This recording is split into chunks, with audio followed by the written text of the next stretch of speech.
Hello and welcome to the Hardcore Soft Skills Podcast. This is Yari Caro, and in each episode, we address a new skill with the help of an expert.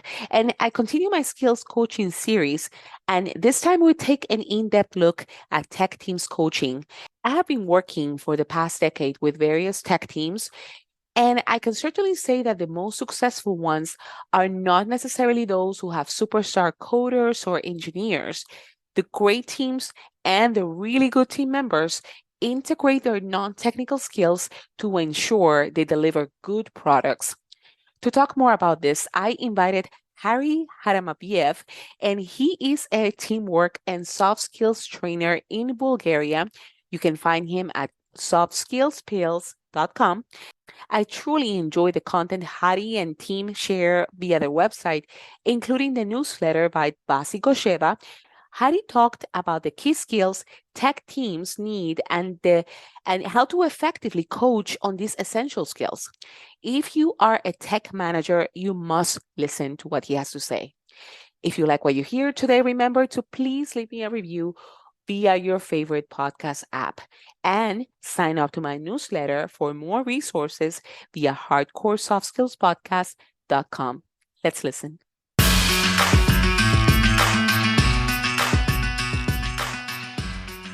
Well, thank you so much, Hari, for being here with me on the podcast today. Well, thanks, Yali, for inviting me. It's a pleasure. And I'm really glad to be talking with you because I follow and I try to find out more and research more about the work in regards of soft skills that's done across the world. And you're in Bulgaria. So I'm very happy to be talking to you like on the other side of the world right now. So I want to know more about the work that you do and also discuss a little bit in terms of the coaching of the soft skills. So could you describe in terms of what you do in terms of soft skills? Okay, I'll give you a bit of a context. I always introduce myself during trainings as an ex-developer, ex-software developer, and what I currently do is I coach tech teams and I basically train people for soft skills. And this is something that started long before I co-founded a company about that, but it was because of a need to learn soft skills in my job, and then to internally in the company, in the software development company that I was, I focused at some point to teaching people about soft skills. So it was something that was needed for the job, basically. That's great. And let's define, because oftentimes when I have spoken with other guests in the podcast and people in terms of the soft skills, because sometimes people hate the term, like there's not soft skills. So what is exactly, how do you define soft skills? Well, for me, or at least what I'm focused on, is when all the skills that are needed when working with other people. So there are various soft skills that are, let's say, more personal and not related to the interconnections that we have with others. But I'm thinking that when we work in groups, in teams, whatever it is, we might be the biggest experts or the masters of our craft, but we have to work with other people. And those skills that we need to communicate basically in different aspects, I think those are the soft skills. So people skills. What's another term that people often use? Absolutely. And what made you switch from being a software developer into training on soft skills? Okay, that's a long story. I'll try to be short. The short story was I started as a software developer, but actually from the first day I took 2 books from the internal library in the company. One was about refactoring, so how to restructure software code. Another was called Peopleware, which was about awareness of how to work with people. It was my first leadership book that I actually read, and I think I had this maybe leadership affinity. So I was quick into my career development to go into a role about team development or team leadership. And then I needed the soft skills aspect. But at some point, I transitioned from a purely operational work to a more company-wide work or company-wide role, and I was focused on the technical development of people, of software developers, quality assurance engineers, and so on. And then I partnered with my current co-founder of the company. She was an internal soft skills trainer. So she focused on the soft skills. I focus on the hard skills in the company. Mm-hmm. And partnered together, and we started working with people. One of the things we did was internal trainings, and then this transition happened. So what I saw was that it's quite easier for people to share knowledge about their work and get it from peers. So a software developer can get it from a senior software developer and get this technical knowledge. But all the issues that appeared and were not handled by people by themselves were related to soft skills. And that's why I saw that the value was quite bigger if we train people how to, for example, leaders, how to handle all the people issues that come up during day-to-day activities, and for people to train them how to work better together with others. So that's why, again, soft skills was the more needed thing. And slightly, I focused more and more towards soft skills. And that's the quickest story, Yeah, backstory. that's interesting. So could you kind of transition from the software development role, focusing more because you had this, I guess, inclination to focus as well on leadership roles, Yeah. and then came the training aspect of on soft skills towards other teams. Now, how does that how does that work? Training in terms of your approach, training people on soft skills, because sometimes we think, oh, those are things that you're born with, and those are things that you're either a good communicator or you're just, you work not talk to people or something along those lines. How do you train on that? What's a good approach that you have found based on your experience? Yeah. Just a quick note regarding we're born with soft skills. I don't buy that. Yeah. I actually started training people regarding soft skills so that I can master soft skills, so I could Mm-hmm. learn more and more. Regarding what I think, especially in my industry, so in tech, I think people want to practice more. They currently, I think even in our days, people have access to whatever knowledge they can look for. So soft skills materials are there to be found, but translating this information that you read to actual skill, it needs practice. So whatever skill we are talking about, you need to play with this information to try it out. So what we do and what we believe a lot is that you should have a playground to practice. So we train using learning by experience. So it's experiential learning. Basically, what we create is different activities or games. So they range from pure games to some interactive activities to workshops where we discuss. But what we start from is with this sandbox environment that we create for people to practice. So if you want, for example, some needed skills regarding communication, because all the soft skills issues, the root cause is communication skills. So if you want people to learn how to give feedback better to others, so that they are not too aggressive, yet their message is heard. What we do is basically allow people to give feedback to each other. So we separate people into some smaller groups, 2 or 3 people, and we give them real scenarios. So we scenarios that are coming out of a real performance review systems, and people have to apply some theoretical models or try it in their own way and fail, but fail in a secure environment, fail in a safe environment where you have a trainer to say, okay, you did that. This will lead to that, and it's not that well. I don't think you want this. Why don't you try this approach? And people iterate and try it and try, and that's what we do. We allow people to practice. And what we think is that a lot of tech people, they're analytical, smart people, and if you give them the knowledge directly, they might have some barriers to accept it. But when they try something and they fail, and they have now the question, how do you do that? They will ask for the information. They're more open about that. So that's why we start with limited theory, let's say, and allow people to try. And then when they ask, we give them what they want. That's great. I love that approach of kind of just because there's so many leadership books and or podcasts that you can listen to. Yeah. It's in the practice, just like a skill that you can actually master those particular skills.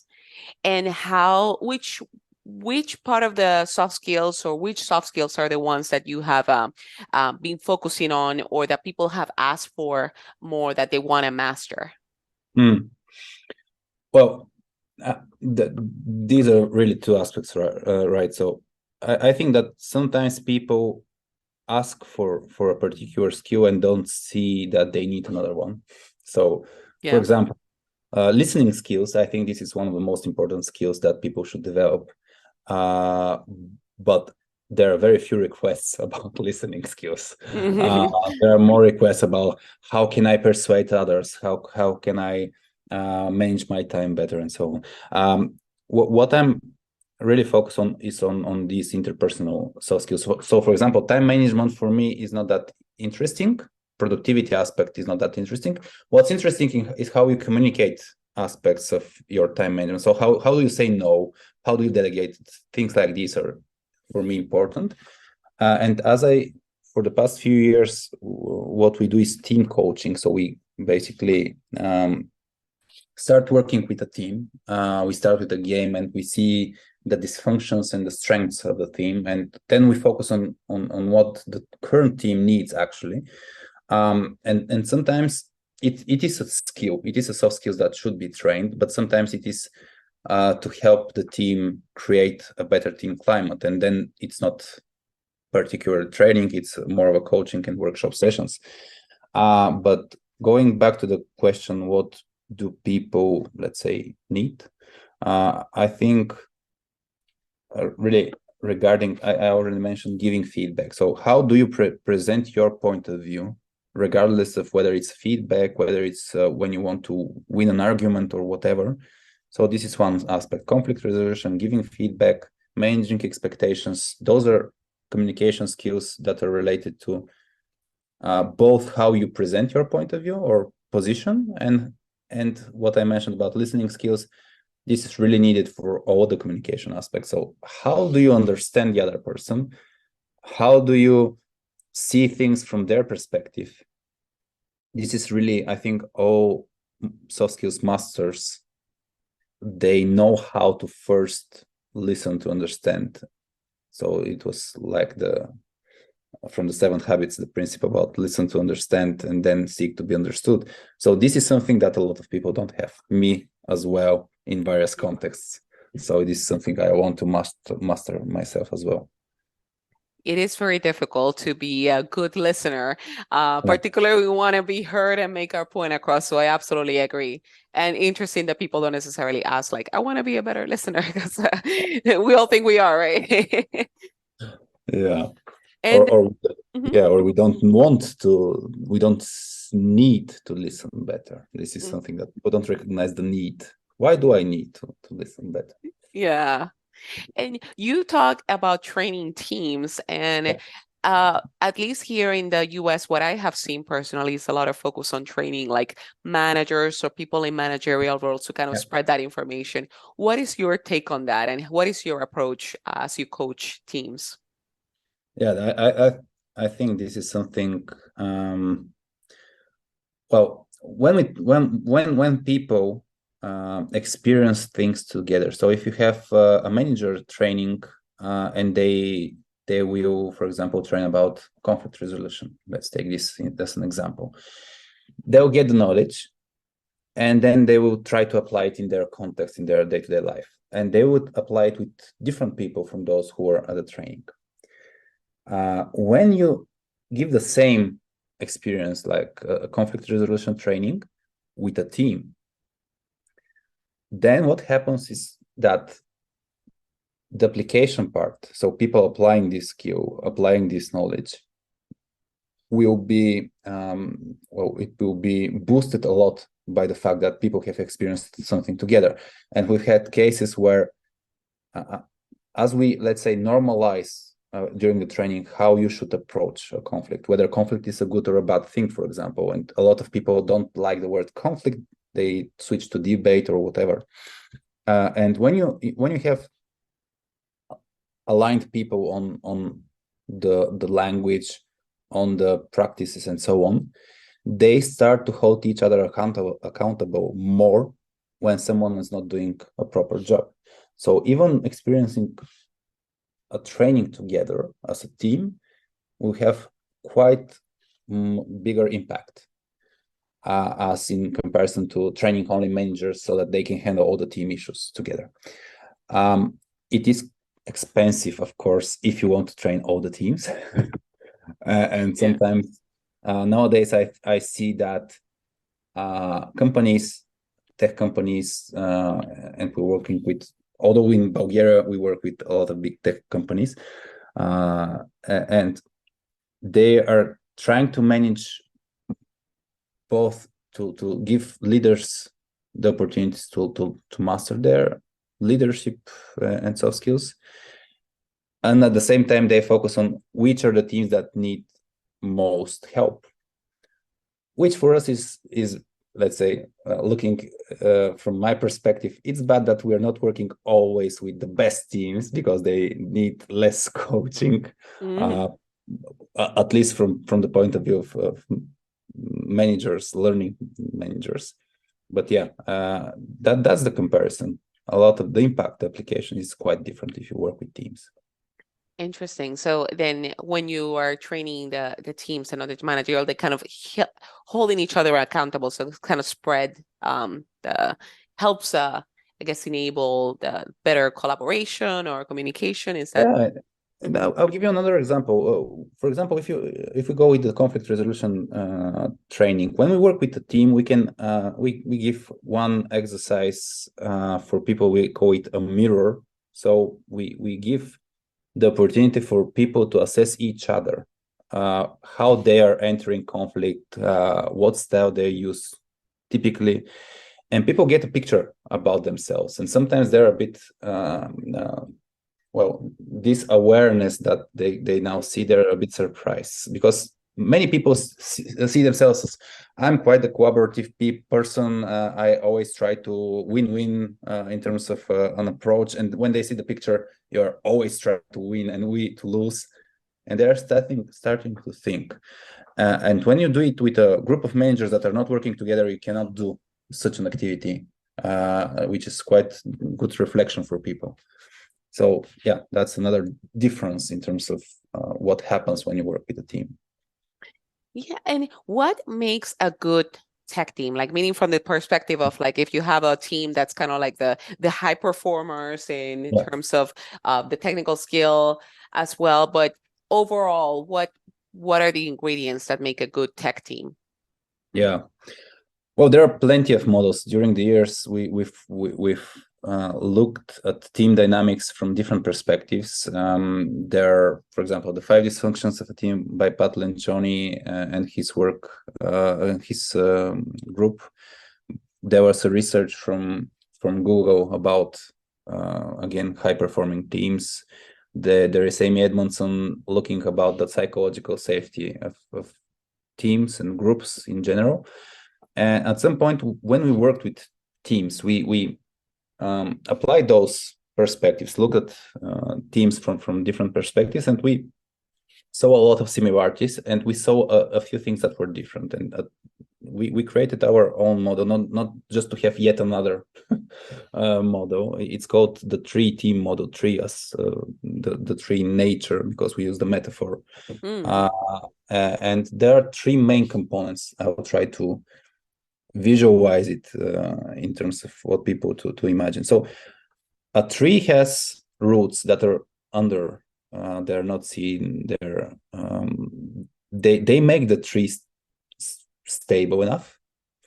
but it's not seen. And this is something quite typical in tech teams, that they don't focus. They focus a lot on the work, on results. They really high performance is what they generally seek for, but they don't focus on what are the relationship between people, what is the team climate, and how to make this better. And so how do people communicate? How do people resolve differences, so conflicts, and how people make sure everyone feel belonging in these teams? So this is on the root aspect, so the people aspect of teams, and this is, I think, quite important. So the 3T model, 3 comes from 3 words: trust. The T is from trust. The RE, which are the second and third letter, is from results, and the fourth letter E is from evolution. And I'll get back to it. So the trust part is the roots of the tree. Then you have, do you call it the trunk? The part afterwards. Okay, so the trunk part is the result. So whatever team we have, you gather people to get something done, to get some results done, and the way people align each other, organize each other to achieve results with higher quality in less time, this is something important. Even if you have a great team climate, you might go into the comfort zone where, if you have results, great. If you don't have results, great again. You're with people that you like, and the atmosphere is great. But this is not a good enough team. So a good enough team balances both the people aspect and the work aspect, the results aspect. And I believe that teams and leaders should focus on this balance, how to get both done. Great results done, and people liking that they're there to get these things done. However, the third part, so the top of the tree, imagine what happens when a storm comes. So if you have a storm or a fog, so if things are changing or unclear, how does the team navigate through those uncertainties and change and ambiguity and so on? For the biggest change we had the last couple of years was the COVID pandemic, and a lot of teams were not able to handle this because they don't have the skill set how to handle the external forces. So you might have teams that look like a tree which bends a lot, and bends so much that it basically lifts off and flies. And we have a team, so those teams are not that resilient, because whatever the external force does, the team will follow, and that's not good. You have teams that are so resilient, they're a bit stubborn, let's say. So the tree might lose all of its leaves, because this is our position. We will not change. We will not adapt, and so on. So they are so resistant to adaptation. They are not agile. They are not flexible. Yeah. That they basically will break from the external forces. So the evolution part is basically how well is the team handling those external forces, so that they could be agile enough and flexible enough, and they can be resilient enough, which means basically handling all the external stakeholders, how to manage the changes and the uncertainty from the environment, from the external environment. That's wonderful. So the tree model, just make sure, is T for trust. The RE is for resilience. Results. The results part, and then the E for evolution. And Yeah. I like that. Yeah. I like what you mentioned in terms of kind of all those 3 components, because you see teams that, we like each other, we hang out, it's a good dynamic, but when it comes to results, it's kind of wanting. So having the combination of all those aspects together is what makes a good team. That's wonderful. And if you want, or the listeners want to learn more about this model, we've because each of these 3 words has similar to roots, how they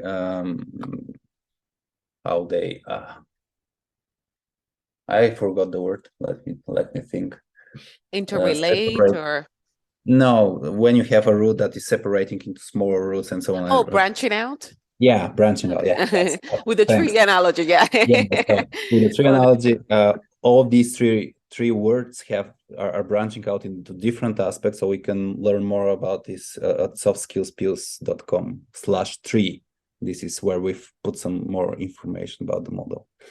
Wonderful. Yeah, I'll definitely add that information in the show notes. And before we go, want to ask you, aside from where can people find you, like what would be for the person who's listening right now, and they want to get better in a particular skill, and they don't have the I guess the fortune of having a leader or manager that's bringing in a team to kind of help train or coach. What's a good first step to take for anybody who wants to improve on their soft skills? What would you recommend? Well, the great thing about soft skills is that you can apply it everywhere. I'll give you an example. When I wanted to be more confident and I was trying to master my nonverbal communication, I knew that. So it was leading to I had to do a presentation in front of a few hundred people, and I was a bit afraid. So public speaking was a number one fear, even before that. And I knew I had to train myself to look people into the eyes and to have my voice strong enough. And I've read a few things. And if people want to read again, there are a lot of resources. The soft skills pills that I mentioned, we gathered there a lot of great resources. But this is that information if you don't apply it. So what I would recommend is when someone reads something that they find might be helpful in their day-to-day work, try to find these sandbox environments again, something where you feel safe enough to apply it. And in my case, I started when I had to greet people or say goodbye. I started looking at a person directly into the eyes, smiling, and say loud enough, hello, good morning, or bye, whatever it is.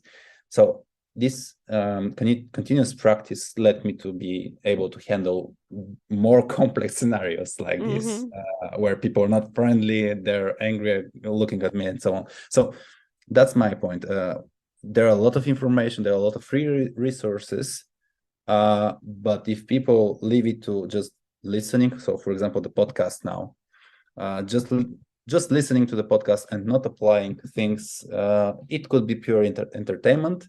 But I think it will be a dead knowledge if it is not applied. So my call to action is for people to be actionable about this. Yes, I love this. So it's particularly listen, and now after this, listening to this, go and practice something, a particular skill with somebody that you've trusted, and just we always seek to get better in any skill, and listening, even if we think it's not important, practice that too. Yeah. And what's the best way for people to find you and learn more about the work and the resources that you have available? Because there's a lot of good stuff, particularly I love the newsletter. How can people find that information? Well, if people want to find me personally, LinkedIn is the best option. So they can look up my name and send me an invitation. It would be great if they say, okay, hi Harry, I listened to you at Hardcore Soft Skills podcast. So that's one way. What we do in terms of we gather different projects at our platform that we're developing, which is called softskillspills.com. So there you mentioned the newsletter that Vasi from our gang, from our team is writing. There is a way to subscribe for that.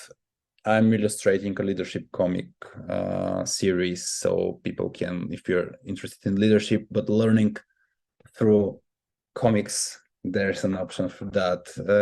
And there are a lot of, we call them daily vitamins. There's a lot of resources that we give for free that are particular, easy to consume content regarding soft skills that we usually tell during trainings as well.